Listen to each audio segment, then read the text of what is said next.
Well, you're in the right room. Fantastic panel we have for you this afternoon, preparing for the future of franchising, changes in the air, very, very topical. And what we kind of wanted to do today, there's two things. First of all, we kind of are laying it out kind of as a story. So we're starting with limited service, making our way into extended stay, into soft brands, into full service, kind of touching on all those different topics that fall within that. So what we really want to do, though, is, and we talked beforehand, is we want to make this very interactive. Now, all these fine gentlemen up here will have great things to say, but we really want to hear from you in the questions that you have, because this is, your panel education for you. So please, if you do have a question, whatever, raise your hand and I will get to it, because we really want to make this as interactive as possible. So going through, here's our panel, and I'd love to do is let them introduce themselves. We'll start down there with Bruce and then make our way over. Well, good afternoon, everybody. I'm Bruce Ford from Lodging Econometrics, Senior Vice President of Sales. 20-year-old company tracking hotel real estate information all over the world, so I'm hoping to share some pipeline insights for you with kind of current state of the art of what we're doing out there in the industry today and kind of project some of those things into the future. I'm Justin Knight. Is that on? I think it is here. Okay. I'm Justin Knight. I'm the President, Chief Executive Officer for Apple Hospitality. We own 236 hotels, predominantly select service, 100% Marriott or Hilton branded, and spread really all over the country. Hi, good afternoon. I'm Al Patel with Baywood Hotels, President of Baywood Hotels. We are also primarily select service hotel developers, operators. We're in 12 states, about to be 17 states, and we will open our 100th hotel this year, primarily branded with Marriott, of course, Hilton, and some IHG hotels as well. Thank you, Al. Congratulations, 100 hotels. That's pretty awesome. My name is Liam Brown. I'm the president of our franchising business in North America for Marriott International. And I have a few other bits and pieces as well, but that's primarily my main job, I guess, at the end of the day. Great. I forgot to introduce myself. I'm David Eisen. I'm the editor-in-chief of the Questex Hospitality Group that operates Hotel Management Magazine, which I'm sure many of you are familiar with in this room. I think it's great. It's a journalist, a brand, an operator, an investor, and a consultant. It's like the start of a joke somehow, walking into a bar. But it's gonna be a good one. Now, I'm gonna start here. The topic is really about the future of franchising, how change is in the air.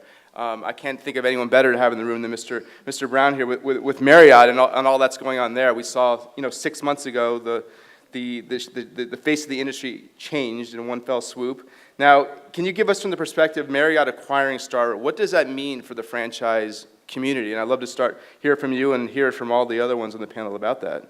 Sure. I think first we should talk about, I guess, what the vision of our CEO, Arne Sorensen, and indeed our chairman, Mr. Marriott, in terms of this deal. Arne's vision for it is that this has to be a great deal for all of our stakeholders, whether it has to be a great deal for the shareholders of Marriott International, it has to be a great deal for our guests in terms of the combined company, it has to be a great deal for our franchisees and owners of legacy Marriott hotels and legacy Starwood hotels. And it has to be a great deal for all of our collective associates in terms of the opportunities that are provided for them to grow and develop their careers. So that's fundamentally, I guess, what the objective of that the merger is. And I think with the scale we have in terms of 30 brands, I think it gives us a tremendous, robust presence in the industry. And if you think about our industry compared to, say, not that it's a good example at the moment, the airline industry or rental car industry, the challenge with all these disintermediaries that we have out there, whether it be Airbnb or OTAs and that, part of it is that we're a fractured business, and I think scale matters. The ability to have that range of brands across the world in terms of being truly a global company, I think brings benefits for all. And it has to bring benefits for all. Fundamentally, at the end of the day, if our franchisees and owners are not doing well by this deal, that's a bad deal for Marriott. Al, what about you in operating these? Let me tackle this in a couple of ways. I have somewhat of a different perspective than Liam does on this. For me, it's somewhat concerning. you have fewer options now for us developers, and although we didn't have any Starwood properties, I think it benefits Starwood hotel owners more than it did Marriott hotel owners, for example, at least in my opinion, Liam. You know, you also have things like, you know, Starwood was a competitor of theirs for us in the development, you know, in the space. So, you know, Starwood would be offering $1 million in key money to build one of their hotels. Well, Hilton and Marriott also had to be competitive when it came to those types of incentives and whatnot. So now with one fewer player out there, the most aggressive player, some would even say that is now gone, you know, we're somewhat concerned at what, you know, the options that we have left and, you know, Marriott's ability to price more aggressively in the future, both initial fees and ramp up royalties, and then also for, you know, ongoing fees. Justin, what about you from the investment standpoint and owning these hotels? How does this impact your business? I'm going to take a position between the two. So, I mean, You're like we're- Switzerland, yeah, right in the Yeah, I middle. guess. We're actually excited about it. I mentioned we're exclusively invested in Hilton and Marriott hotels. Roughly 50% of our portfolio is within the Marriott brand family. And we had not, prior to this merger, invested and even really looked seriously at the Starwood Select Service brands. For a variety of reasons, we can talk about that later. Off the record, right? Well, on the record Oh, even. even better. But you know, what we saw in this was potential. And that potential has yet to be fully realized. There are challenges to realizing and recognizing the potential within Marriott. I think they have a good team working on it. But what we saw was tremendous potential to build an amazing loyalty program, to build a platform that offered options to guests that were appealing, and really an alternative to some of the platforms being advanced or directed towards consumers that are really booking engines. So, you know, an Expedia or something of the sort that really has made a mark in the industry by providing a lot of options, right, to consumers. Marriott's advantage, again, assuming that they execute effectively on this transaction, is that they control not only the booking part, you know, of the transaction, but they have a significant influence over the entire stay, which puts them in a position to be very compelling and create, I think, an industry-changing guest experience from start to finish. Like I said, there's a lot to this transaction that has yet to be put in place.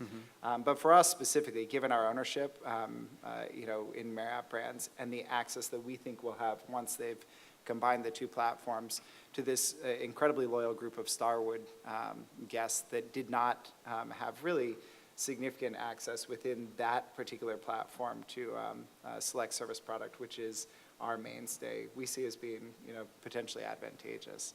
The fact that, and Liam didn't quote it, but my understanding is there was very little overlap in the two platforms, really says to me that this created something big and new. And you know, to Al's point, you know, we're not ignorant to the fact that it puts Marriott potentially in a different position, but they're still not the only choice. And Hilton has a great platform. Hyatt is developing an exceptional platform, and there are other players in the space that I think will continue to help keep them honest. Would you consider owning Element and Aloft hotels now that they're under the auspices of Marriott? We would be much more likely to invest in those hotels now that they're part of the Marriott family. They're being redeveloped somewhat. And we're a part of conversations about how those brands will be positioned within the Marriott family of brands. And depending on how that ends up, I think we would be much more likely to invest in them now than we would have been prior to the merger. Can I ask you real quick, following up that, Liam, bringing Starwood franchisees under Marriott now, from putting them into their new kind of finance model, which I know that's being implemented now. In the long run, do you think Starwood franchisees will kind of save money in the long run, being now affiliated with Marriott as opposed to Starwood? Well, that would be the objective. I mean, and I think from a very simple perspective, if you just think of this from a size and scale perspective, our res cost is significantly less than Starwood's, and even their SPG program, our program is significantly less. So in terms of, and back to the 100, we now have 100 million rewards members across both, and Justin is absolutely right. There was very little overlap. It was 11%. We've added 1 million members a month over the last 3 months.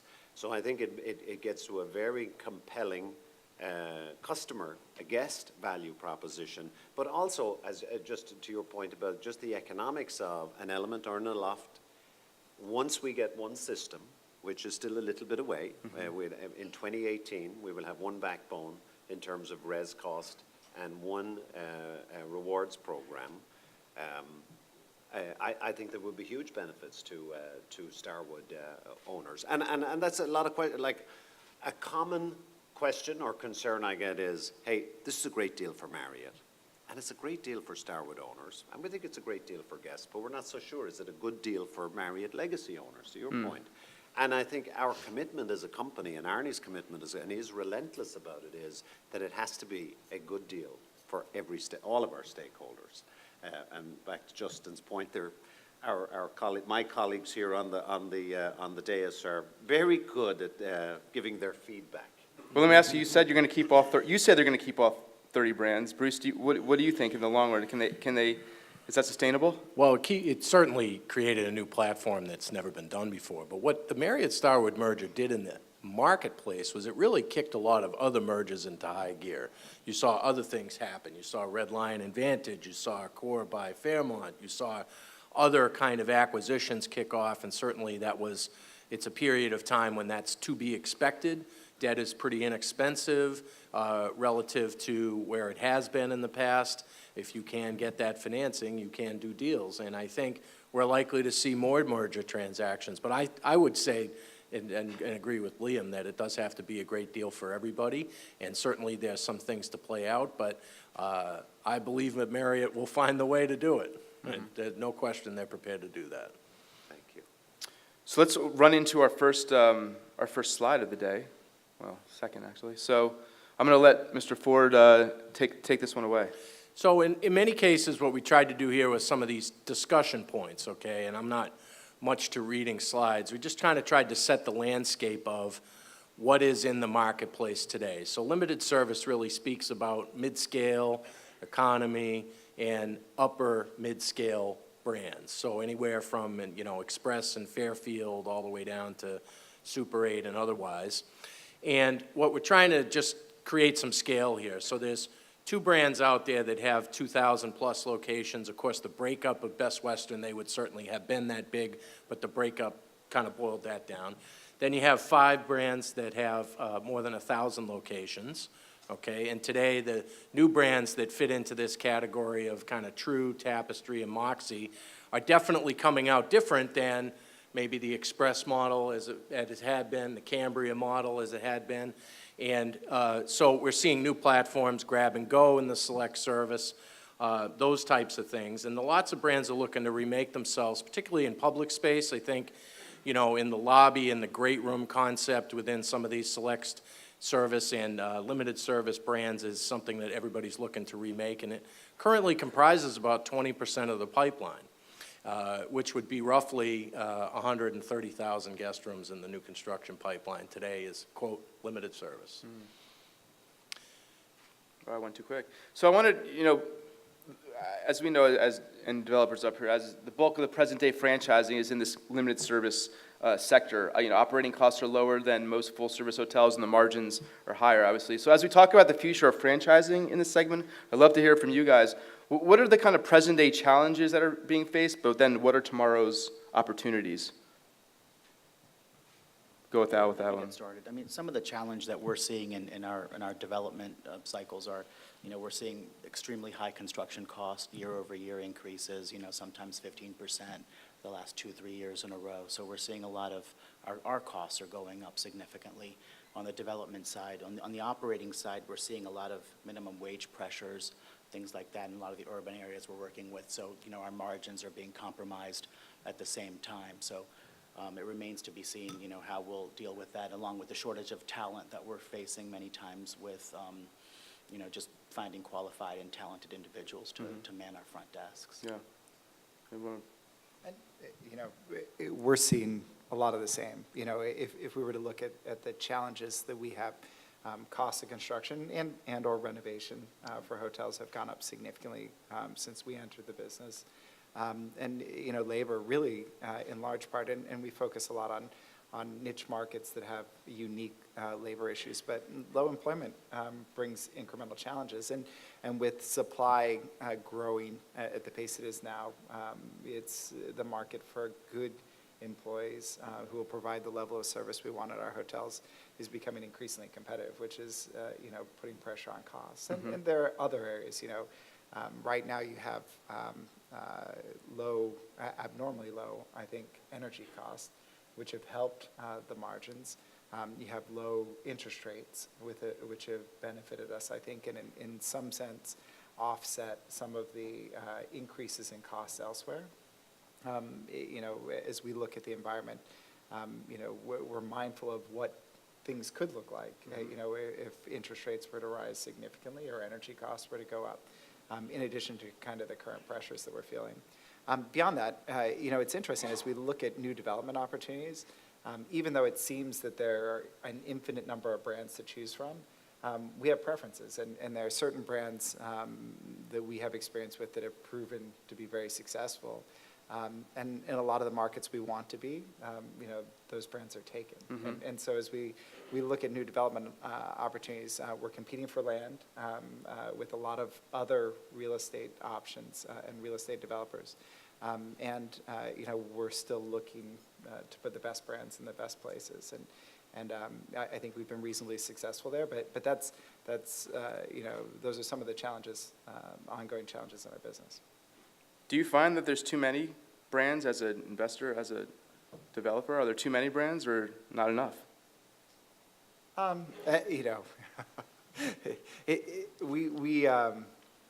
Brands are different than they used to be. So, we get asked a lot by guests and investors that invest in our company about that. And on kind of a side note, we get asked about transparency in the business. And it used to be that people selected brands because there was some kind of a promise inherent in the brand that ensured a certain level of quality in their stay and a certain level of service. And that's certainly true to some extent. But consumers have so much greater access to information than they did before through reviews, through online photos, not just the professional ones that we take and post on the brand websites, but customer, photos, which sometimes show us at our best and sometimes in a more challenging position. So I think brands continue to be an important component, and there's certainly a large percentage of our customers that are brand loyal. But we're seeing, for us, the more important thing is becoming, and we think the future will be platform. And our choice to be exclusively with Hilton and Marriott is largely because we feel that those are the strongest platforms in the industry with the most loyal group of consumers. And we find within those larger platforms, individuals pick hotels and or brands based on the purpose of their stay or the specific experience they're wanting in a given market. And having multiple choices under one, brand umbrella, we certainly feel that consumers want. Well, that's the question. Maybe it's not, is there too many brands? Is there enough differentiation between the brands? Well, for me, if I could kind of piggyback off what Justin said, for us as from the lens of a developer, we because we only pretty much build Hiltons and Marriotts because investors like Justin want to buy Hiltons and Marriotts exclusively. So for us, typically there were, let's say, 5 or 6 Marriott brands or 5 or 6 Hilton brands that we could build on a certain corner, if you will. And if those brands were already gone, we were kind of, we weren't able to develop on that perhaps, high RevPAR generating corner. But now with the advent of the new brands, we can go into those corners, backfill with the new brands, and still be, palatable for an investor like an Apple REIT to come back and buy our hotel. So it's very, for us, the new brands are something that's kind of, Well, here's a question. feeds our appetite. Here's a question for you, Liam, then. Are you building new brands for guests or for developers? Oh, well, isn't it both? I mean, at the end of the day, if you don't have a guest who's willing to pay for the experience, you're doomed. It is that virtuous cycle that you talked about. Why do you build brands? How do you pick brands? Well, there's got to be everybody's thinking of a potential exit strategy, whether it's today, 5 years, or what happens down the line. So you pick the brands that drive the greatest value for that piece of real estate. And as long as we have a compelling value proposition for the guest, so that they will pay a premium for that brand, and that brand then you are going to pick and he's going to buy based upon, the fundamental economics of it. Mm-hmm. And going back to your earlier question about, the environment and we always have the risks of day to day in terms of how's business, right? I mean, and we know this year's going to be a little bit tepid RevPAR, so we'll be under a little bit of pressure from a margin perspective. And I'm very even interested in what my friends might say here too. But if you think about last September when we were doing the budgeting for this year, it was all like, hey, gloom and doom.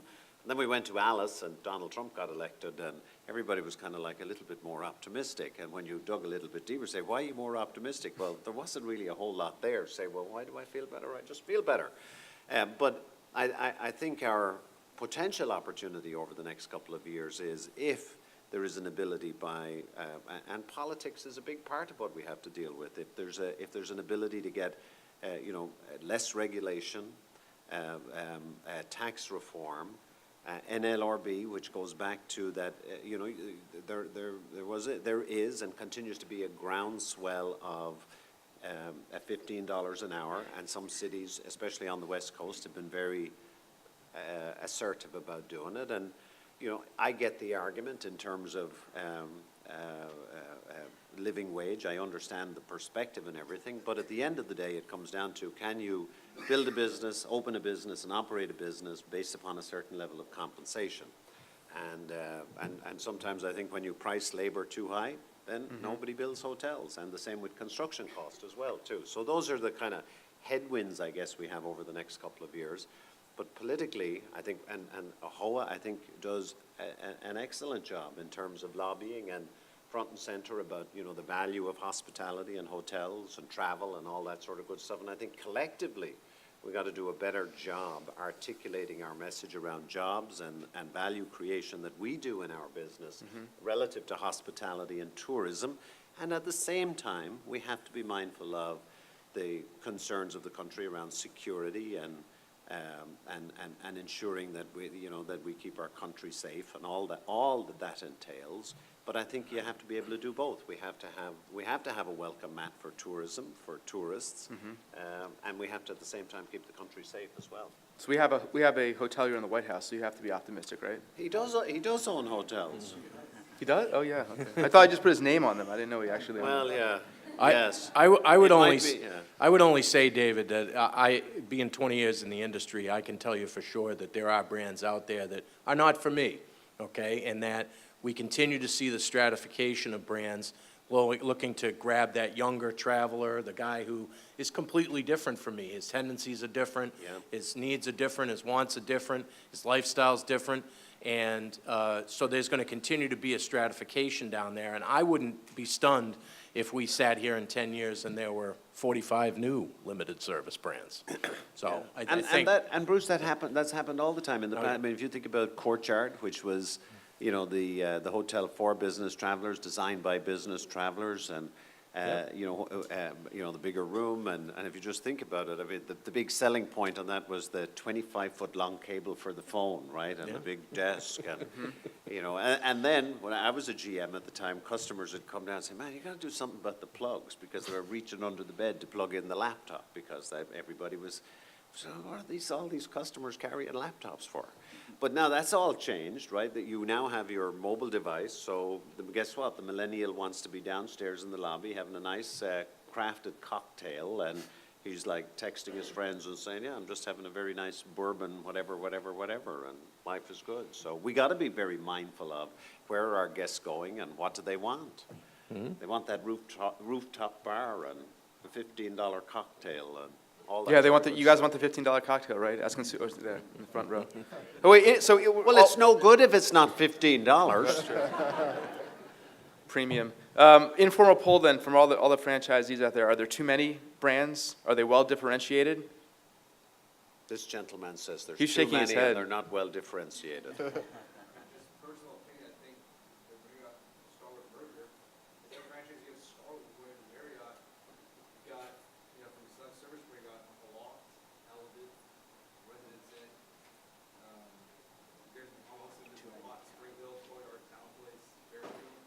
So at what point, as a now combined company, we say X is different than Y, is competing for the same sort of business? Aren't you be competing as a loft against a Courtyard, Fairfield, Town Place, Springville, all within 5 or 6 miles? That's a lot of different, brands competing. So how do I differentiate myself specifically from my brand versus the next guy next to me? I think that's you. It's a great question. I mean, the fundamental premise is what is the logic around development and growth?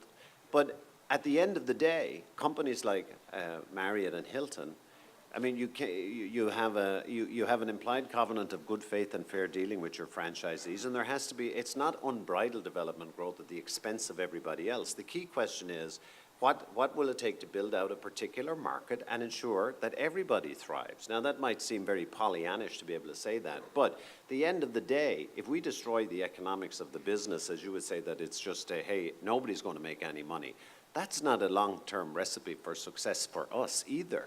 I mean, our franchisees and owners have to be able to make money, and it behooves us to make sure that we have a balanced approach to growth and development that doesn't destroy the economics of guys who exist in that particular market. Now, do we have issues? Of course we do. Do we have rub points? Of course we do. And I'm often in the position where I'm denying a guy a deal, and not that we're in the business of denying deals, but we do deny deals. But I'm in the, where we say, no, we can't do that deal. And the guy says, no, it's a great deal. It's going to do really well. But hey, I got to be mindful of the guy who's in the marketplace. And sometimes you're in a room with developers say, hey, deny everybody else, but my deals are great, right? Because we all collectively want to grow our businesses. So it is a matter of, what is the fundamental strategy around how we execute around growth and development, and how do we make sure that everybody wins? It's got to be a win-win, because if we destroy the economics of our community of owners and franchisees, then we have in essence destroyed ourselves. Yeah, the onus really is on the brands, and again, speaking to the parent brands, to grow the platform faster than they grow the portfolio. Correct. And to the extent they do that, everybody wins, right? It's when they get those two backwards and they grow the portfolio faster than they grow the platform, meaning that they put more product into the portfolio than they have guests on the other side. That's when the balance goes wrong. Absent that, though, more brands means more choices for us as developers and for consumers, and more entry points into a market. The trick really for Marriott, and when I mentioned earlier that there were still things that needed to happen in the merger in order for it to be successful for all of us. The trick for Marriott in this merger, and for Hilton and Hyatt and the other brands as they try to compete, is to find ways to drive more business through their main pipe. And to the extent they're doing that, there's room for them to expand their portfolio of hotels and portfolio of brands, and for us individually in markets to continue to be successful. I mean, isn't kind of the rub, though, that, for Marriott's stock price to do better, it's based on net unit additions, right? So adding more hotels, right, into the, yes, but then also it's such that. But it's same store sales as well, Yeah. right? So the economics of the system that we have today has to be good. And the key thing is to have a balanced growth and the ability to drive value to those hotels. So you open your hotel, hey, 60% of your paid room nights are going to be Marriott Rewards customers. That has to be, the objective has to be to continue to push the envelope on that. So that, hey, you open the place and bang, life is good. Yeah. Fair enough. I can, to your concern earlier, I can tell you that, immediately pre-merger and post-merger, Marriott has told me no more times than they've told me yes on certain deals. And they're very mindful of, let's say there's an element already under construction, I can't give you residence in right now because I'm worried about, I need to let that franchisee ramp up. So, from my perspective, from my lens, Marriott's one of the ones that are the better one, the good guys out there. Is there a different set of AOP rules then, now that this merger, with this merger? I mean, our development philosophy is the same as it was before. We are actually only one of, I don't think any of our competitors do it in any more of a robust way than we do, but we notify everybody within a 5-mile radius of any brand that's coming in. We have a process called our Growth Administration Committee where we discuss, we do an internal analysis of what the potential impact is. And our owners and franchisees in that market have the right to write a letter, send in a check. We do an outside study, and we look at on balance to say what is it within our ability to approve this deal, or is it not? Well, let me ask you this. We had I spoke to many franchisees yesterday, and we were talking about supply and demand, which obviously regulates about the industry. So let me ask you, is it worrisome now that in 2017 we're going to see a shift where supply growth will outpace demand growth on a year-over-year basis for the first time in a long time? Is there worry there? I know they were saying that is actually a concern, and obviously the hotel Wouldn't business lock is that quarter in by yet. quarter. Say that again? I wouldn't lock that in. You wouldn't lock that in? Okay. No. That's what the predictors, that's what the... Yeah, it's going to be close. They're going to be kissing cousins for a little while. There's no question about that. I mean, supply growth is still pretty muted. I mean, we're talking 2.3, 2.4% is likely where we're going to land this year, and demand growth has been running over 3 nationally for several years. And so the expectation is, yeah, some international arrivals, people are kind of looking at that saying, is that really going to quelch demand? But I think, from a business travel standpoint, a lot of companies feel a little bit better as a result of the new president, and therefore they are allowing and spending on business travel. So continues to be robust. So I don't think supply, when we had the last supply concerns, you were talking about supply growth at 4, and you were talking about demand growth at 2 for a couple of years. And we're not anywhere near that yet. But there are some markets where there is new supply. New York has seen 21% more hotel rooms today than they did 5 years ago. So there are some markets where that is a problem, okay? But it's not everywhere, and it's not broadly across the whole country. And then the other issue you have is some stealth supply. So in New York City, you have a lot of Airbnb, and that presents a challenge, I think, in terms of our business. And at the end of the day, hey, we're all, we believe in capitalism, we believe in competition, but we like competition to be on the same level playing field. Our owners and franchisees and ourselves were held to a high standard in terms of fire, life, safety, and Americans with Disabilities Act and all that sort of good stuff, and to have people who are flogging apartments with, all sorts of issues around it, it's a little bit strange. And I actually think RevPAR in New York, using an example there, may have been permanently stunted at least a little bit because the change in the supply mix has been so great. There's so much more select service, mid-scale, upper mid-scale available in New York. A Hampton Inn's the new $300 a night room in Manhattan. Yeah. I mean, that's changed forever. Yeah. So But the full-service hotels are challenged to really create a better product, to be more renovated, to say, I'll spend $75 a night more to stay at the Marriott Marquis versus the Courtyard across the street. New York is a conundrum, no doubt about it, because I think, one of the theories, but you still have a market that runs mid-80s occupancy and you can't drive rate. And you say, why is that? And I think it's because as the rate comes down, there's a great appetite to go to New York. So people who, hey, it's $400 a night to go stay in New York, I'm not going to go there. But if it's $200, they're in. Infinite demand. Yeah, so but it's demand at the wrong price point, unfortunately, so. By the way, it took 48 minutes before the Airbnb word came up, so I think that's a record in one of these. Yeah, in one of these panels. Is it beyond that for Airbnb? I mean, we talked about regulation, but what is the impact of Airbnb? Can you talk to Al on that and your hotels?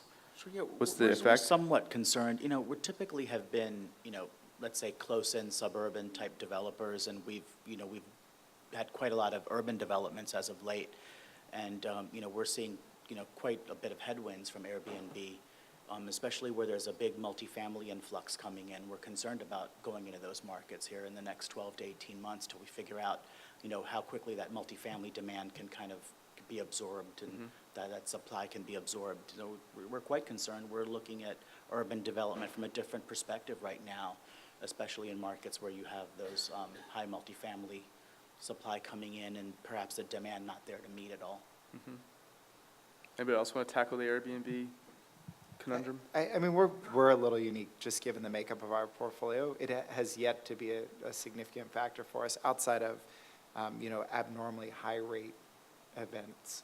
So if the Super Bowl was coming into a market, we may not be able to drive rates the same way we would, or a marathon or something of the sort.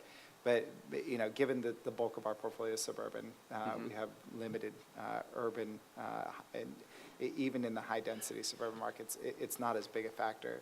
If you look at where the bulk of Airbnb supply is, it's really centered around a finite number of markets, and it has impact in those markets. It's difficult to quantify because it's not permanent supply, and that's the interesting piece there. The other thing that we found is, our average RevPAR for our portfolio is lower than a lot of our peers, and the value proposition is just different. Airbnb is attractive for certain types of guests on certain stays, but really it's most attractive in markets like New York because it's available at a significantly lower price point. And with our RevPAR, just north of $100, we're still providing a significantly greater value proposition to guests in the market that they might get, staying in an apartment or in somebody's guest bedroom. Depending on how that develops over time, there might be more impact in the future. But for us, at least, we still see Airbnb as a limited scope competitor.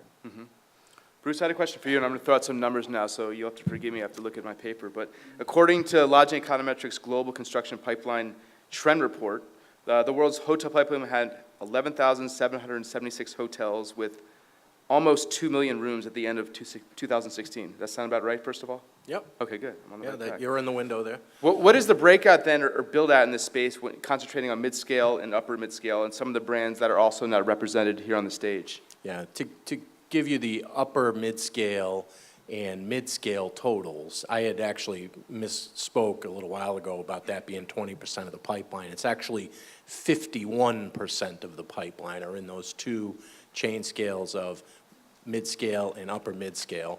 When you look broadly across the world, the number diminishes a little bit because there's a little bit more upscale focus in a lot of areas, particularly in Europe and particularly in Asia. Those upscale brands have a little bit more of an impact, and we treat them a little bit differently. But if you clustered the whole thing together and you said mid-scale, upper mid-scale, and upscale, in the U.S., that's 71% of the rooms in the new construction pipeline. It's pretty vast.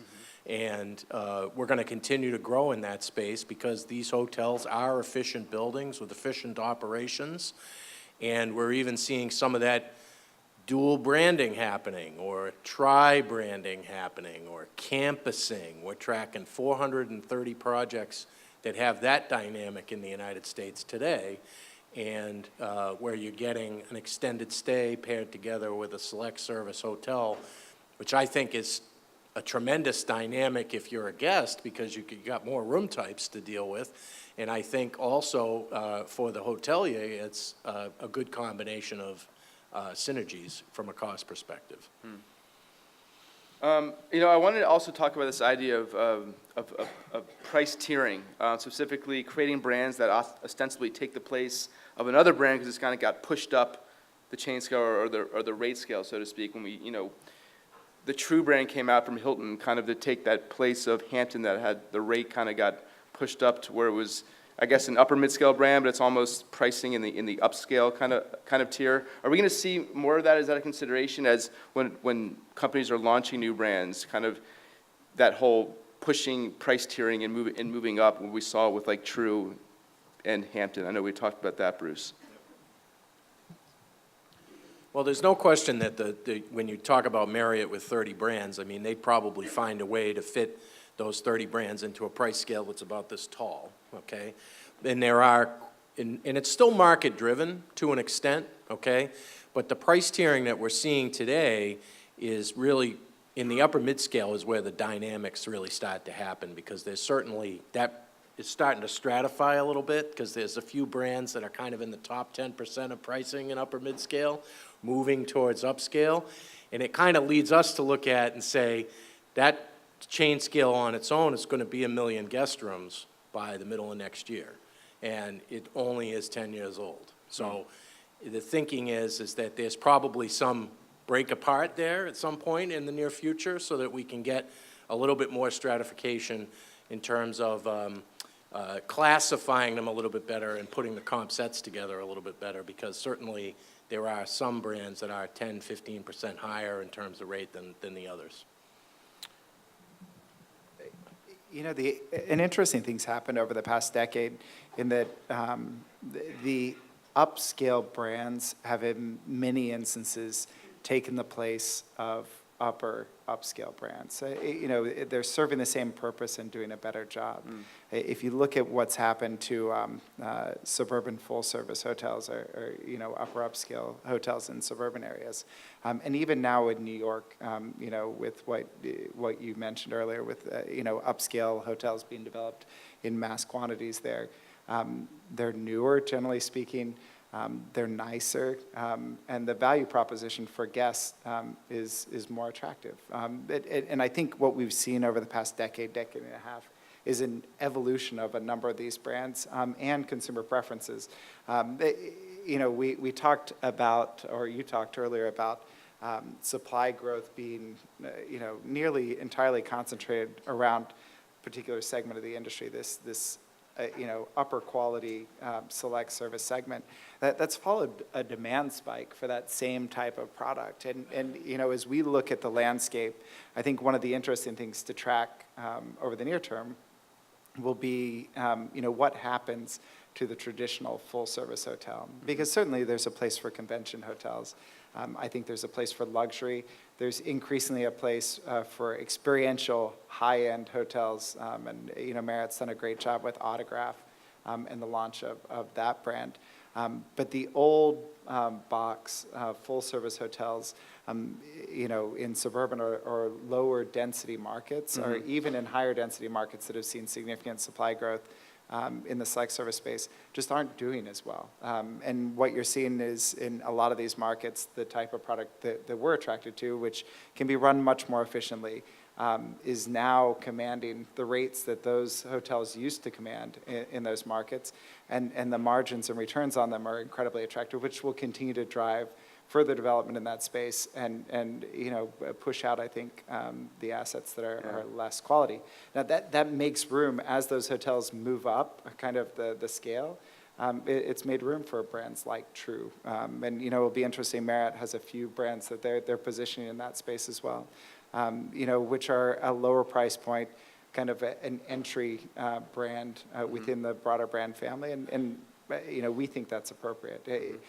That space is going to continue to grow and develop in the near term, and we think there's a piece of the puzzle that's just above the upscale in the lower end, upper upscale, that's going to feel the most pressure over the next little bit.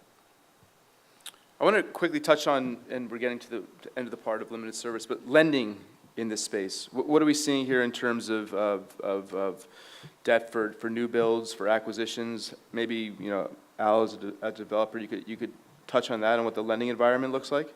You know, we're definitely seeing some headwinds as of late, the last, let's say, 6 months or so. I mean, typically we were financing our development projects, recourse to our guarantors of 75 to 80% loan to cost, and we've definitely seen that come back to around 65 to 70 now, all in the past few months. And that's even if we're able to get a loan because of our size and scope and our net worth that we're guarantees, you know, are covering. But you know, we're seeing definitely a lot of difficulty over the last 6 months or so. Yeah. And many times it's the lenders are telling us we would like to work with you, but our buckets are full of hospitality. So they've done so much hospitality in, you know, 13, 14, 15 that they're not unable to continue to do that, because that seems to be what the demand is out there. Are you seeing maybe, you know, smaller regional banks taking the place of the larger? That's typically what we like, those types of banks. Perhaps, you know, the bank that has 30, 40 branches, something like that. Those are the types of lenders that we like to go with, because it provides us a little bit more flexibility, local knowledge, things like that. So those are typically the banks that we try to target in the first place. Liam, can you talk about that from the?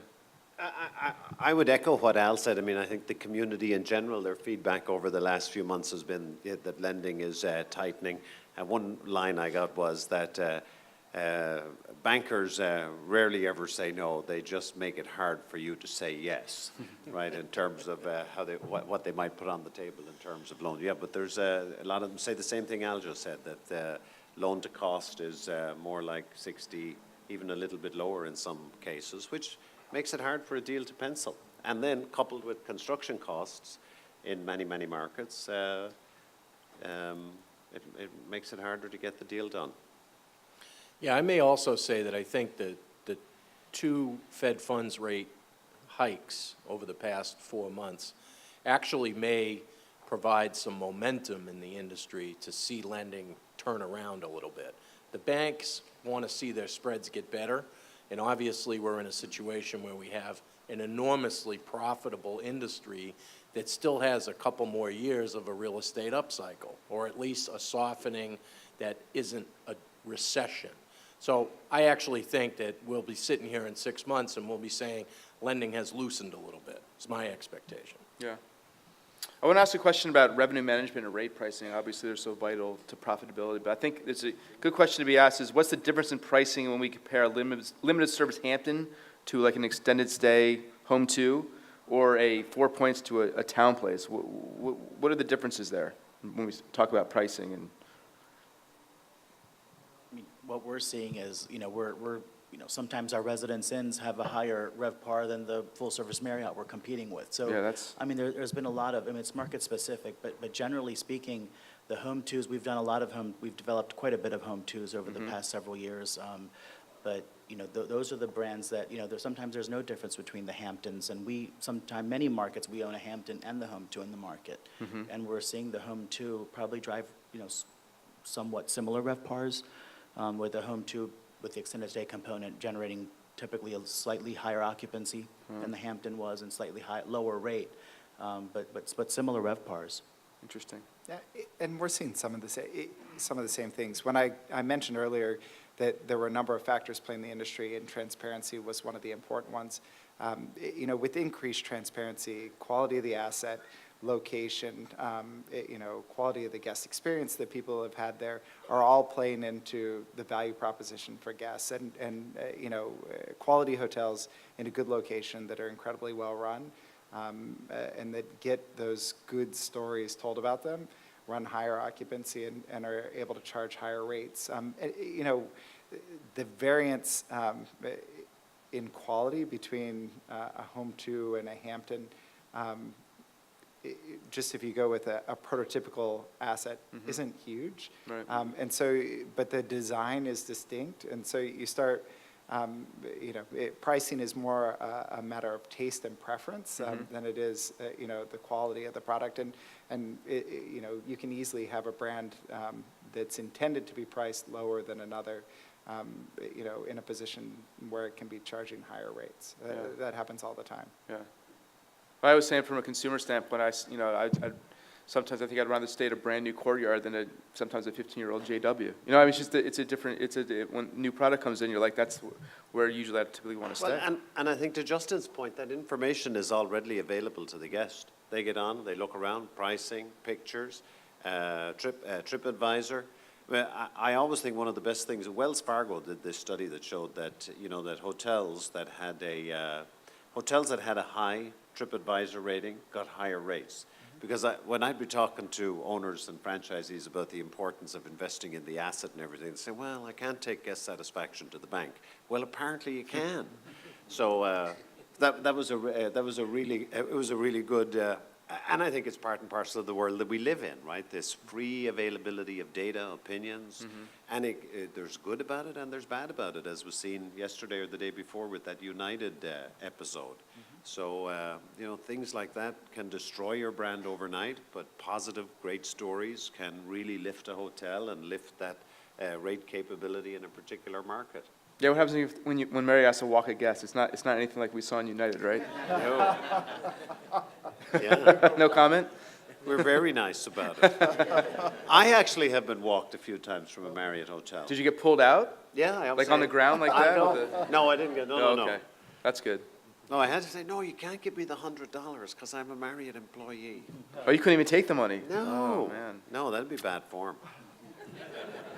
Right. You know, we said before we wanted to make this as interactive as possible. Are there any questions from the audience? You have anything? I'll let you think about it, and then you can ask one. Before I go, F&B has changed a lot in this segment as well. Can you maybe touch on that and how the evolution in F&B has changed in limited service and select service? Well, we've certainly seen the evidence with the grab-and-go markets or areas created within the upscale space, and it's starting to creep down into the upper mid-scale space where you have some fast food options, microwavable type things available, some prepackaged sandwiches. I actually expect that that will continue to grow and thrive, and you're even seeing it more now in the extended stay option where you're almost getting a little market within the hotel that largely can offer, we're not going to call it restaurant quality food, that would be overselling it, but offer you some quick options. Mm-hmm. Yeah, and I mean, if you just, the environment is a tough environment to compete from a food and beverage perspective. If you think about the range of choices that consumers have today, you're visiting Boston or New York or anywhere, and you say, well, you know what, there's usually some great local place with a local person who has put his heart and soul into the operation, and I'm in Memphis and I want to have the best barbecue, or where, you know, Boston, I want the best New England chowder, or I want to go to the North End. What are we actually competing? What are we actually trying to provide? And it goes back to, okay, it's the guy who arrives at, 9 or 10 o'clock at night, or just wants a quick bite, and then the other piece, it's really about the beverage and the bar and the experience. I can have a couple of drinks before I go out to that nice place in the North End or that great barbecue spot or whatever. And the challenge then is always the economics of it, right? How do you deliver something that at the end of the day is not, costing you an arm and a leg, and maybe you make a little bit of money on it? I mean, the challenge for, say, New York is you could be doing $3 or $4 million a year in F&B and actually losing money in some of our hotels, So and if you think just the changing demographics from millennials and whatever, what do they want? They want a cool bar experience, and I might have been making a little bit of a joke about the $15 cocktail and that kind of thing, but they want something interesting. But they're not going to spend the whole night there drinking and eating. They're not. It's a 10, 15, 20-minute, 30-minute visit with friends, and then, hey, let's Uber over to, that cool, hip, local restaurant. 55 minutes in, he brings up millennials and Uber in the same sentence. So congratulations on that. I really think that, the F&B is going to be something of the wayside. Even that acronym, I think it's going to become more BNF. As Liam mentioned earlier, these rooftop bars. So where does, BNF really work? It's where, the bar scene is very unique. Mm-hmm. You have some type of a rooftop component, which is, very popular now. You've got, people that want to be alone yet still with people.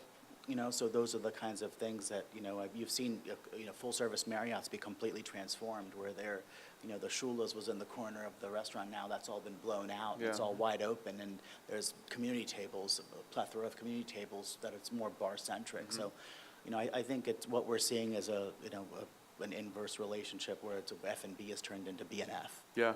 Does that factor in when you're buying a hotel, F&B? Sometimes, our hotels have limited F&B, but to the point earlier, we shouldn't forget that the B&F or the switching kind of the beverage and the food applies not only to the evening, but to the morning as well. You look at how well Starbucks has done, right? Yeah. Starbucks is a beverage company that sells some high quality, but select number of food products. And I think as we look at what consumers want on a go-forward basis, it's going to be something very different than, what we've tried to provide them in the past. And these companies have found a way, Starbucks, whether it's Starbucks or the really cool hip bar down the street, they found a way to provide consumers with what they want in a format that's very profitable, right? That's a win-win. And I think what we're seeing now is hotels follow suit and adjust their models in ways that provide the best value to consumers and remain profitable to them. You know, like I said, food and beverage is a small piece of our total business. You know, a significant portion of our hotels give away breakfast and have very little evening business. But it should be a big but contributor to the brand experience. It should be a significant part of the brand experience and part of the value proposition that's translated into higher rates for the hotels. Bruce, you're from New England. I thought you were a Dunkin' Donuts guy. Well, it was what was available. Sometimes you're subjected to that. But I think the interesting aspect of the bar business in the upscale hotels, I've seen a lot of Hilton Garden Inns, and I'll use that as an example, built in city centers, where it's to be seen and to see at the same time. So the thing's out on the street, it's the best windows in the front of the hotel, that's where the bar is. And people want to be seen on the walk by, the drive by. It's the same thing with rooftop experiences. If it's to be seen and to see, it creates that experience, and you can actually sell a few drinks doing that, Yeah. so, for sure. Yeah. All right, with that, let's segue quickly into extended stay. Bruce, you want to jump on this slide real quick, and then we'll ask a couple questions? Sure, so there's generally considered to be 25 extended stay brands. It's not, quote, a chain scale, but it's often something that people monitor. It is, we have extended stay brands that are both in the economy chain scale, in the upper mid-scale chain scale, and then in the upscale chain scale. Lower tier being extended stay America kind of products. You have the Home 2 and the Candlewood and the Staybridge in the middle, and then you have Residence Inn and Homewood in the upper tier, if you will, Hyatt House up there too. So in this quote area, there's a couple dynamics that are happening. First of all, 20% of the pipeline is in this chain scale. It's not a unique number. That's a little bit overlapping, obviously, because you have these brands sit in their own chain scale, but about 125,000 rooms and 25 brands. This is also significantly impacted on the dual brand side.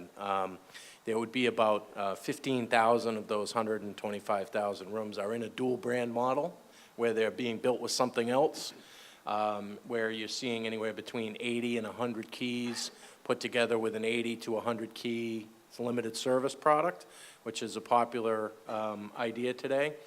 And when extended stay started with Residence Inn, and I'm sure Liam would remember this, when it's Residence Inn, it was designed to be stay a week.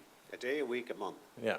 And today, I think extended stay hotels, albeit they have a little bit of a longer stay than a traditional select service hotel, still really under 3 days, if I got it correct. Yeah.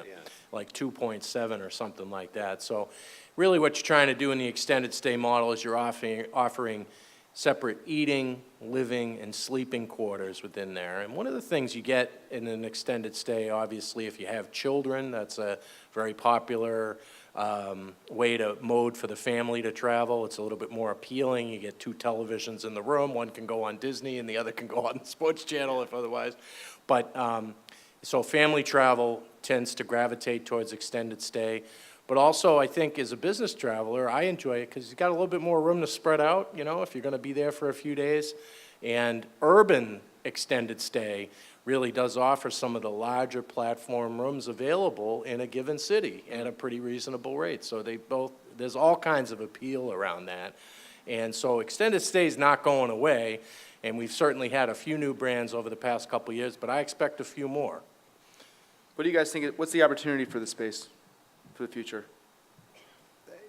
I mean, it's huge. If you look at anybody who tracks extended stay demand separately, you know, it's still underserved by, you know, dedicated product. You know, the challenge now, and you mentioned earlier that you know, the length of stay has come down for extended stay product. The challenge in part is that it's so universally attractive that we as owners and management companies are pushing out a portion of the extended stay guests in order to put in higher rate transient rate, right? So, but the extended stay product appeals to a broad range of customers and has the flexibility to drive incredibly high margins. So, you know, I mentioned in the beginning we're attracted to select service product, generally speaking, because their high margins and relative stability. That's taken to a whole new level in the extended stay model, right, which is a subset of the select service space. Because you have guests that stay for an extended period of time, the cost to service those guests, to maintain those rooms is significantly lower, and all that contributes to margins that are wonderful. The other piece of that is that because guests are staying for a more extended period of time, you tend to get higher occupancy on shoulder nights. So, the nights that typically don't see higher occupancy, and so you're getting better utilization of your hotel overall. At one point, we only owned, extended stay hotels, Homewood Suites and Residence Inn, and they still represent a significant portion of our total portfolio. We think they're incredibly attractive. And you mentioned earlier the fact that a lot of the extended stay hotels are being paired with a quality select service, upscale product, and we found that to be a killer combination as we approach a market, offering the best variety and optionality, both from an operational standpoint and marketing standpoint to consumers within a market. Al, you said you own some home twos, Yeah, so we own quite a bit of them, and one of the reasons what we saw the last Great Recession, if you will, was to Justin's the counterpoint to Justin's point is we can really push transient and ADR in the up cycle. Is in the down cycle we can really sell extended stay, and it really kind of levels off kind of occupancy and provides us with some cushion. And in the last recession, for example, our extended stay hotels vastly outperformed our transient hotels because people have the ability to. You're a Marriott Rewards member, you still go to a Residence Inn, still get a great stay, and still get your points, and you're not putting JW Marriott on your expense report. So there's a lot of unique benefits to owning extended stay. We love them. We'd like a majority. Right now, we're probably trending about 50, 60, 40. Extended stay being a heavier portion of our development pipeline, and we'd like to see that even go up to 70, 30. I love Residence Inn. I used to be a general manager of a Residence Inn and a regional for Residence Inn. It's interesting how the business have changed. To Bruce's point about the mix of business, we still have around 47% of our business is extended stay when you look at the macro numbers. And yes, it's more transient than it used to be in the past. But I was the general manager of the Residence Inn in Tewkesbury in 1995. And I arrived at that hotel, and it was middle of May, and I came from Courtyard, which was, hey, 100 in, 100 out kind of thing every day. And I said to the front desk associate, I said, so many check-ins do we have? 4. And I said, oh my God, how many rooms do we have still? She said, don't worry. We've got 3 rooms left, so I have 1 person to walk. And it was a great business model. The business at the time was project work, relocation, training, temporary assignment. And you got to know your customers really well, and maybe sometimes a little bit too well. We had a lady there who was building a house, and the builder went bankrupt, and I had to endure the whole conversation every day about how bad things were. But the business has certainly grown over the years, and even gotten more in terms of, it used to be never a belief that you could be in urban areas, so I'm not sure that it would work. But I think it has been demonstrated that as a business model, it works remarkably well. And the common themes around it are it's a very clearly defined business, a very clearly defined brand, and from a margin perspective and a cost of operating and a simplicity of operating, they're one of the best to do. So it's a great business. Are there challenges to operating an extended stay hotel versus another type of hotel product?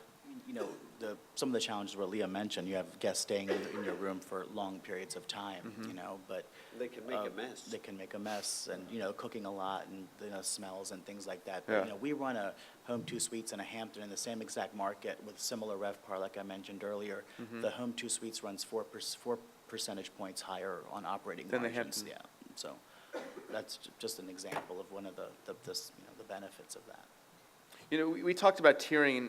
Can you go through the differences between a Home 2 versus a Homewood, and a Residence versus a Town Place and an Element? There are so many brands out there, and brands within the same type of product. What are the real kind of differences or inflection points between them all? Who wants to take that one? You gotta take it. I got to take that one. Well, I mean, I think some of it is pricing, product and service, the level of fit and finish. So the Town Place Suites room is, the Town Place is positioned below Residence Inn. It's a smaller room, and one could argue a little less sophisticated finish than a Residence Inn. Element, we think, has a place to play. There's only 15 of them open, but a lifestyle extended stay brand that should perhaps command a premium over Residence Inn. So we got to continue to work through that in terms of the economics of the cost to build, and what is the bundle of product and services that we offer within that hotel that will enable us to command a premium.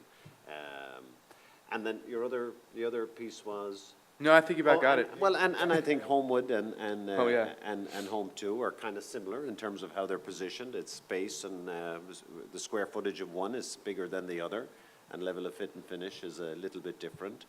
Certainly, the economy extended stay is a bit different probably, and kind of goes down to, you know, that extended stay America that's at really less than a traditional economy transient hotel. I mean, in some cases, you have really 30-day stays where the guy checks out on day 29 and checks back in on day 30. Yeah. And, you know, so you have a lot of that dynamic. So the economy extended stay, certainly, you know, in-town suites, suburban lodge, you're talking extended stay America. Woodspring, obviously, is one of those, where you just really, at that temporary employee, temporary assignment kind of thing, their stays are truly longer. Yeah. And from a revenue management standpoint, they actually, their rates are on a weekly basis as opposed to daily, Yeah. some of those. Yeah. Does that not work Yeah. on other brands, though? I mean, if you, going down the chain scale, is it better to price on a weekly basis as opposed to daily? It's always better to price daily because you can change it daily. That's right. But I know like Woodspring, I think, or My Place, they charge. I've never on a- played around why- with it it's why Harry to kind Helmsley's- of see if I said I'm going to stay 3 days at this Residence Inn versus 8 days, does Yeah. the price change? Yeah. I don't know, I've never really played around with it, but Yeah. as an operator, I'm sure that it does. It's always why Harry Helmsley said, why did he get his fellow real estate guys in New York asked him, why'd you get into the hotel business? He says, because you can price it daily. It's great. Dynamic pricing. Has its too. downside too, but Right. What about, how do lenders view the space? extended stay? Yeah. I mean, I think it's changed a lot. It used to be they were, you know, kind of don't really understand it. Is it, you know, kind of housing or whatever? But no, very well regarded today, I would say. Very well regarded, especially the premium brands, I think so as well. Hilton and Marriott. Yeah, I and was gonna say. Staybridge. No, Hilton and Marriott, Yeah. any brand within the Hilton and Marriott brand family, you can sell to a lender. And You can bank on I it. don't know about Element and Aloft as new additions, but we haven't had any problem. And the developers who have built for us haven't had a problem getting financing for the extended stay brands versus the regular select service. For us, our pitch is very simple to lenders. You know, typically Hilton Honors, Marriott Rewards delivers between 55 and 65% of our business. Well, we break even between 55 and 57% occupancy. So it's pretty compelling that the worst we can do is break even. Right. As long as we turn on the sign, we're going to break even. So if we take a call, somebody walks in, that's just, you know, profit for us as gravy. So, you know, it's very compelling, compelling case for us to take to lenders on these things. And, you know, again, being part of the Hilton and Marriott brand of families, and as well as the other brands also, it's, as long as the brand's in place, you know, the lenders are there to finance you. Justin, also just picking up on that, how does the REITs investment community actually look at extended stay versus maybe other types of product? Is there any difference? You know, that they're just getting to understand it now. I think it's attractive to them. You have Jeff Fisher, who was once with innkeepers in a prior life, you know, almost exclusively extended stay, and now in Chatham doing about the same. You know, I think there's increasing appreciation in the broader investment community for select service product, which historically, you know, wasn't nearly as attractive to them. But in an environment like the environment we have now, they're viewing it the same way our traditional investors viewed it, and your investors as well, as a more stable, higher margin business model with a tremendous amount of appeal. And if you look at the quality of the assets, how that's changed over the past several years, the assets are much more what they would term institutional quality in terms of construction than they were at one point. And you know, we find, if you look at the way public companies trade now, there used to be a large distinction between the multiples that high-quality, full-service hotel REITs could get versus select service REITs, and that's not the case anymore. In fact, some of the highest and best trading companies own nearly exclusively select service and extended stay assets. Like But- Apple. By the way, does anyone in the audience own a extended stay property? Oh, good, okay. So we didn't do this all for naught, that's good, all right. Let's jump into some soft brands, shall we? That's our next slide. It's obviously a trending topic, interesting topic. I know you have multiple soft brands now. We do. Bruce, you want to just jump on this slide real quick, and then we'll... Yeah, so really what we're trying to explain here is the size of the existing supply is in blue for several, we got put 4 brands up here, kind of the 4 leaders, I guess, soft brand, if you will. Ascend is a choice brand, Curio, Hilton, Autograph with Marriott, Tribute with Marriott, and then we've put the 2 newest ones that have come along, the Hyatt and Hyatt brand and the Tapestry collection. And really what we're trying to say here is that if you were to, I think, ask Liam, he would probably say, we did never expect that there would be this many new construction Autograph hotels. And that is absolutely the case really across soft brands. The expectation when they started the brand was, well, there's a number of independents that will want to convert because they'd like to be in our reservation system, and we'll be able to offer, you know, a less stringent renovation PIP program to these owners and keep it more local and more contextual to the city that it's in. But in fact, developers have been interested in building those, and I think some of that's a result of where we are in the cycle and the fact that money was pretty available. But we have, Autograph got a great example of really a modern hotel in the Seaport in Boston with the Envoy, one of my favorite properties.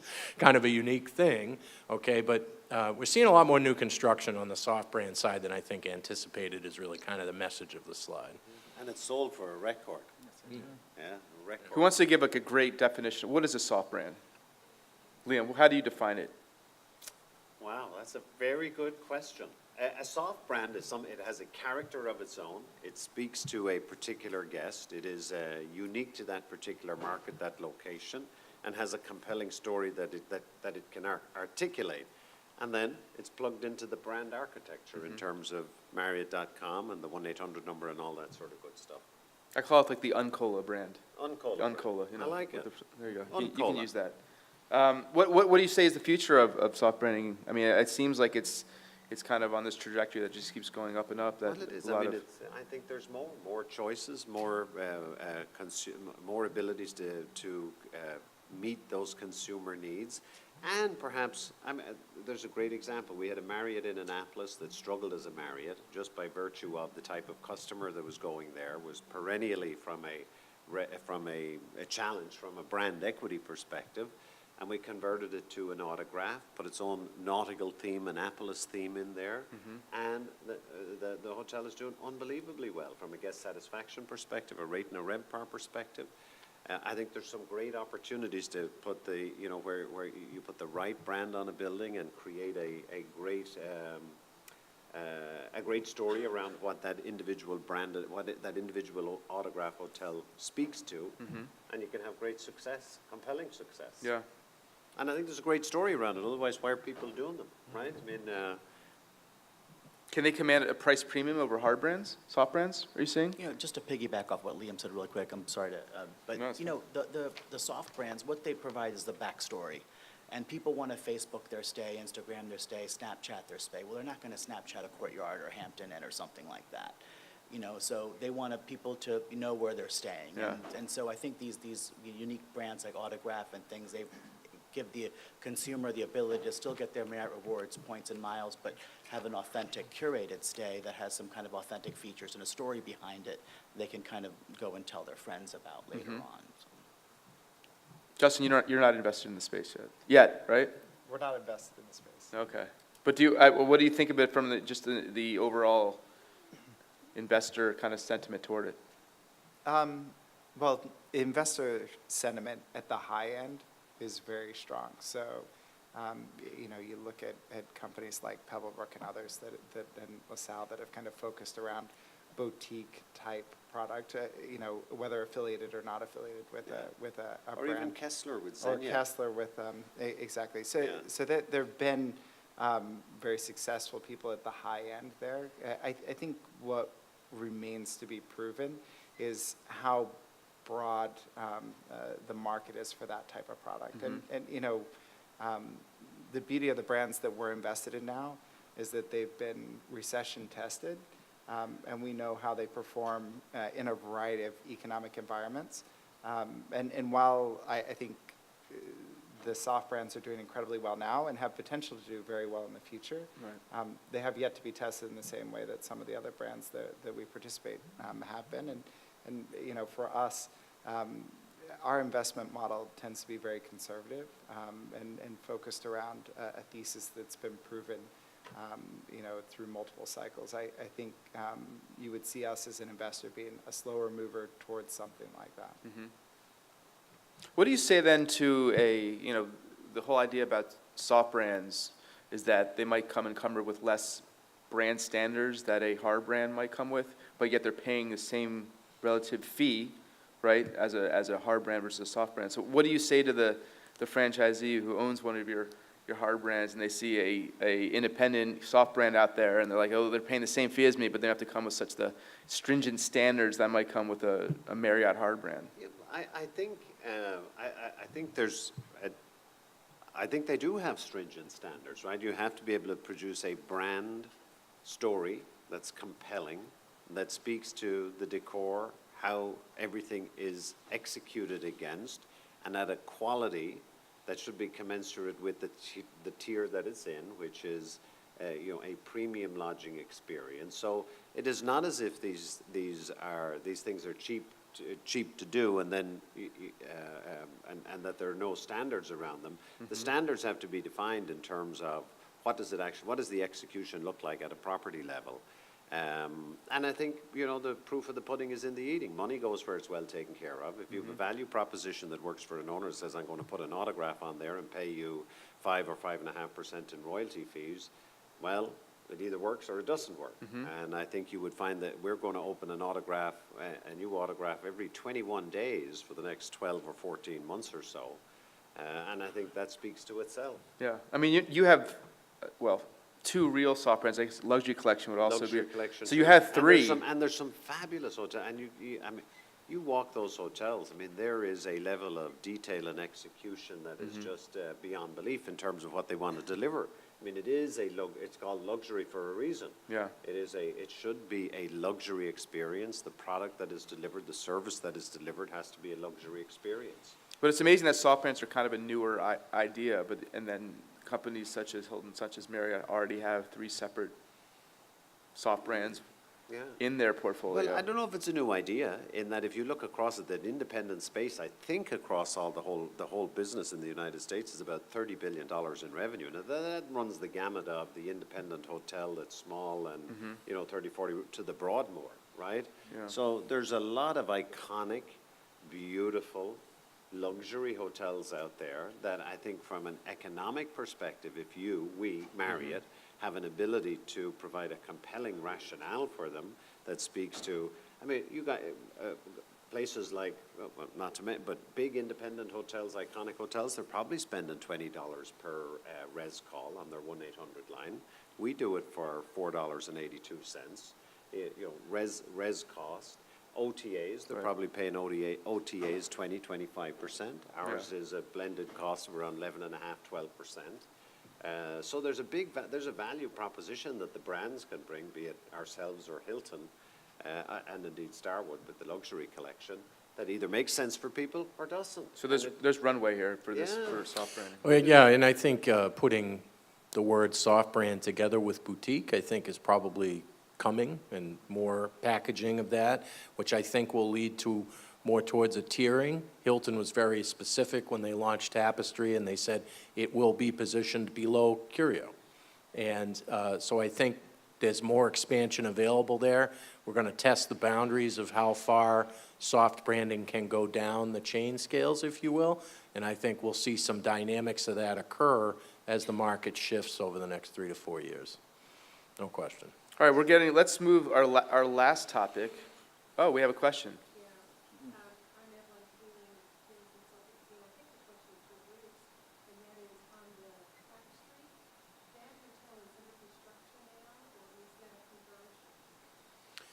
Actually, that is a conversion, and it has not yet begun. Yeah. There will be more. It's only been 2 months. As Hilton said, it takes 90 to 120 days to process a lot of these applications that they announced when they launched the brand in January. I put it up there because most people's perception would be is there would be more, but I would expect when we put our quarterly report out in the next couple of weeks that the number will jump pretty substantially. So our last topic is full service. We have one more slide. Bruce, if you want to run through this real quick. Sure. So full service is loosely put together as upscale, upper upscale, and luxury. The reason we put together upscale into full service is because at the Hilton Garden Inn or the Courtyard, you're not going to, as a resident of that town, you're not going to go to the Courtyard for dinner, but you can get that quick serve opportunity to eat if you need it.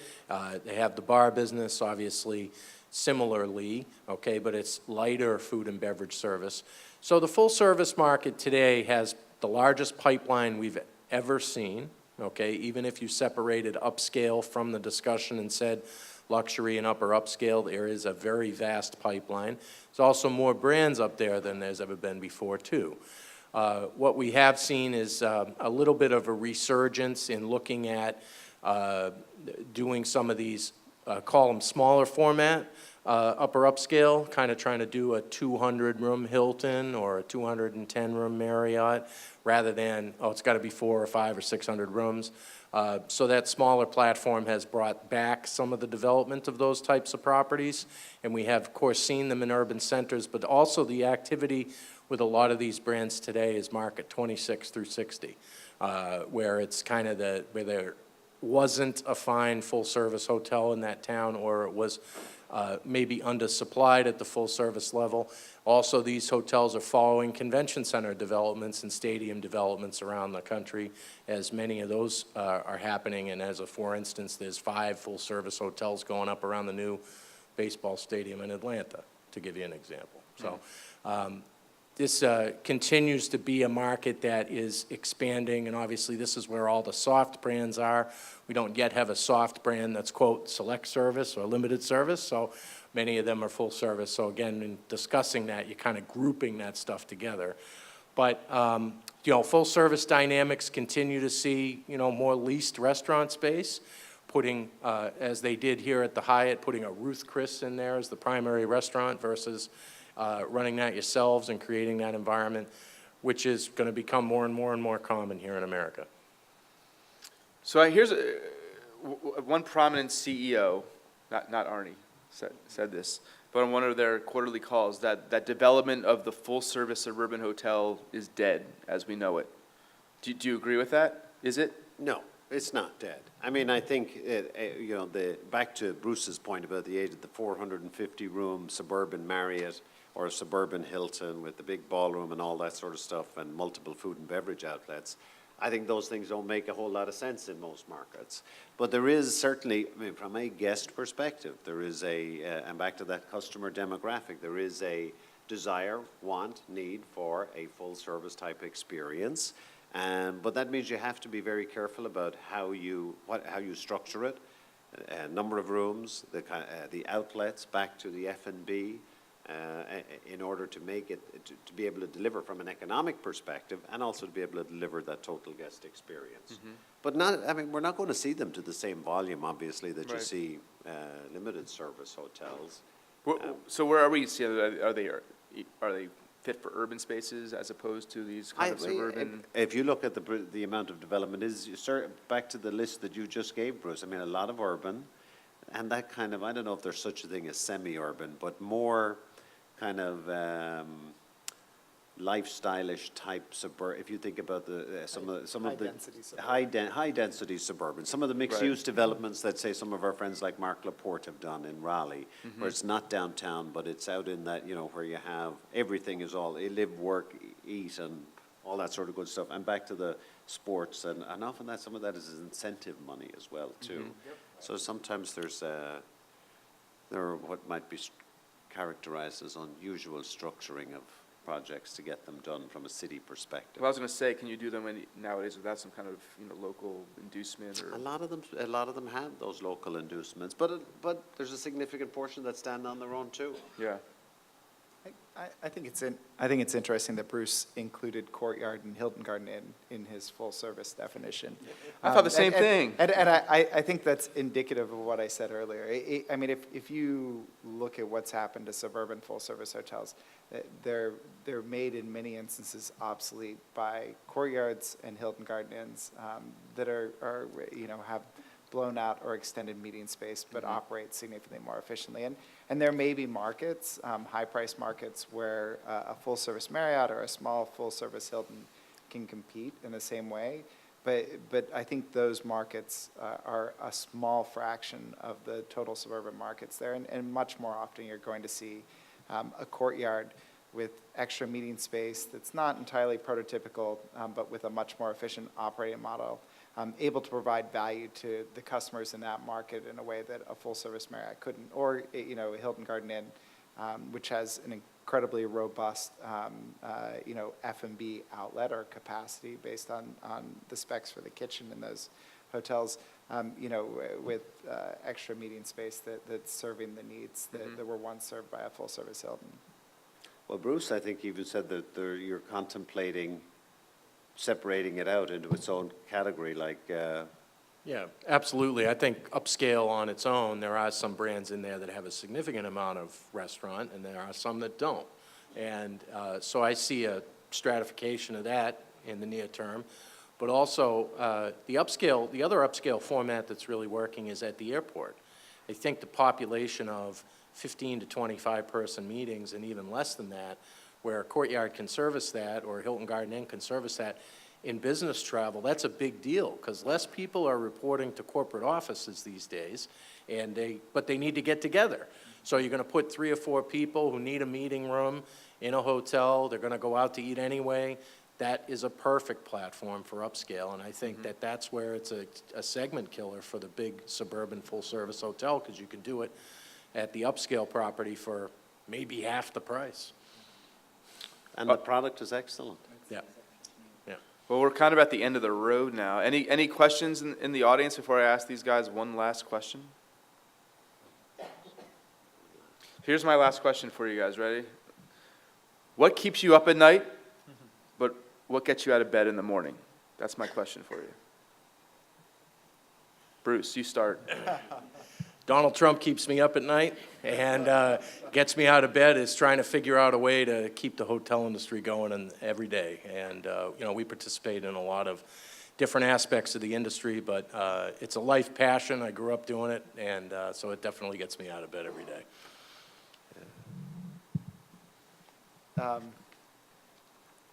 There's not a lot that keeps me up at night right now, other than Well, you're a a sound sleeper, little huh? insomnia. It's certainly not work-related. So, I mentioned earlier, we built a portfolio to be stable and around a segment of the business, which we have a tremendous amount of confidence in and have lived with through multiple cycles. So, in terms of the select service segment and the brands, Hilton and Marriott, that we're affiliated with, we have a high degree of confidence. We have almost no debt. We have very low debt. So there's very little business-related that keeps me up at night. I have a son getting married here shortly, that causes a little loss of sleep, but I'm sure it will be perfect. But what gets me up every morning is, I'm fortunate enough to work with an incredibly talented and fun group of people, and in an industry that's incredibly exciting. I grew up in real estate, spent a tremendous amount of time in multifamily, which is a very fun business, but hospitality is an amazing business, and to be able to interact as friends with competitors in the space, and to get to know all of the fun personalities and characters that exist within this business. I think, every day is a new adventure, and that gets me up in the morning. Al? So what keeps me up at night? Again, we're primarily in select service space in major metro markets, so not a lot keeps me up at night work-related. I do have a teenage daughter who keeps me up at night very often. But the one in the black right there. Oh, stand up, come on.